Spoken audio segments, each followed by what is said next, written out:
کسی گاؤں میں ایک کسان اپنی بیوی کے ساتھ رہتا تھا۔ کسان کی بیوی نے کسان سے کہا، آج میرا سلاد کے پتے کھانے کو بہت دل چاہ رہا ہے۔ ان کے گاؤں میں سلاد کے پتے موجود نہیں تھے، لیکن گاؤں کے باہر ایک جادوگرنی کا کھیت تھا جس میں سلاد کے پتے موجود تھے۔ جادوگرنی اجنبیوں کو پسند نہیں کرتی تھی اور جادو سے انہیں بندر بنا دیتی تھی۔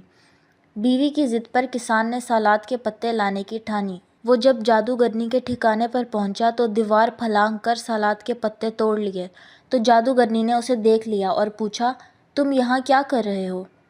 کسان نے کہا، میں اپنی بیوی کے لیے سلاد کے پتے لینے آیا ہوں۔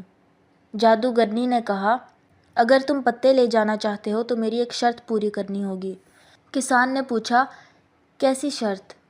جادوگرنی نے کہا، تمہاری اولاد ہونے والی ہے، وہ بچہ مجھے دو گے۔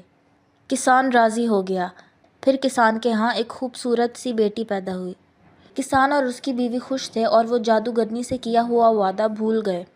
ایک دن کسان کو یاد آیا کہ جادوگرنی نے ان کا پہلا بچہ مانگا تھا۔ یہ یاد آتے ہی میاں بیوی اداس ہو گئے اور انہوں نے آپس میں مشورہ کیا کہ ہم اپنی بیٹی جادوگرنی کے حوالے نہیں کریں گے اور یہاں سے کہیں دور چلے جائیں گے جہاں جادوگرنی ہمیں ڈھونڈ نہ سکے۔ اس بات کو کافی سال گزر گئے اور بچی بڑی ہو گئی۔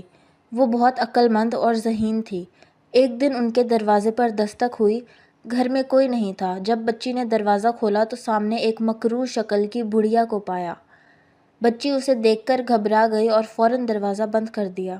گھر آ کر کسان اور اس کی بیوی نے اپنی بیٹی کی یہ حالت دیکھی تو وہ گھبرا گئے۔ بیٹی نے انہیں سب کچھ بتایا۔ میاں بیوی اداس ہو گئے۔ بیٹی نے ماں سے پوچھا تو پتہ چلا کہ بابا نے اس کے پیدا ہونے سے پہلے جادوگرنی سے سلاد کے پتے لیے تھے اور جادوگرنی نے اس کے بدلے میں پہلی اولاد مانگی تھی۔ اب ہم تمہیں اس جادوگرنی کو نہیں دیں گے۔ لڑکی نے کہا، آپ جادوگرنی کو دعوت پر بلائیں۔ کسان نے جادوگرنی کو دعوت پر راضی کر لیا۔ جادوگرنی کے لیے لڑکی نے شوربہ بنایا۔ لڑکی نے شوربے میں نیند کی جڑی بوٹیاں ملا دیں۔ جادوگرنی نے کہا، شوربہ بہت لذیذ ہے۔ کسان نے کہا، میری بیٹی نے بنایا ہے۔ جادوگرنی نے کہا، جب یہ لڑکی میرے گھر جائے تو مجھے روزانہ ایسا ہی شوربہ بنا دے گی۔ لڑکی جادوگرنی سے میٹھی میٹھی باتیں کرنے لگی۔ اس کے بعد جادوگرنی بے ہوش ہو گئی۔ کسان نے اسے اٹھا کر اندھیرے کنویں میں ڈال دیا اور بند کر دیا۔